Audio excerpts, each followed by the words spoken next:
Kentucky is 18th in AP and 20th in the USA Today poll. Kentucky and Davidson Thursday, 7:10 p.m. in Boise. Today the team had to be off NCAA rules. Tomorrow they practice and travel. Just a thought. Suppose this team hasn't peaked. Suppose they get much better than what we saw in the Southeastern Conference tournament. Number one, when you look at their tough bracket, they're going to have to get a lot better to have a shot at the Final Four. Number two, the players think, and this is important, they think they can still get better. Number three, if they continue to get better, shouldn't Cal get some credit developing players, since too many say he's just a recruiter, which I always thought was silly.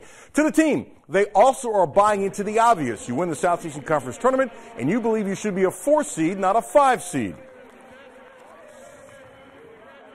Yeah, definitely. I mean, there's a bunch of teams in outside that people feel that we can't beat. So we got to go out there and prove people wrong again, and that's what this team likes to do. We like proving people wrong because people tend to doubt on us a lot. So it's going to be really fun, and we just got to go out there and play basketball. No team wants to go home. Every team wants to be playing in the second game. So teams are going to be playing their hardest, and once they see they're playing Kentucky, I mean, everybody tends to turn it up a little bit. What do you know about Davidson? I know they're a great team, and they really shoot the ball well. That's all I pretty much know right now. I know one person on their team because I've seen them playing the knapsack, but I just know that they really shoot the ball well.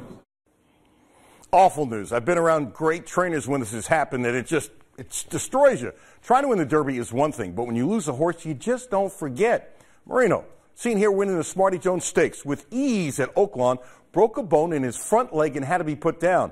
The great trainer Bob Baffert told the Daily Racing Form that Marino was going easily, head-to-head when he was breezing with another horse, and he just took a bad step. He was bought for $625,000 and was a real contender on the first Saturday in May.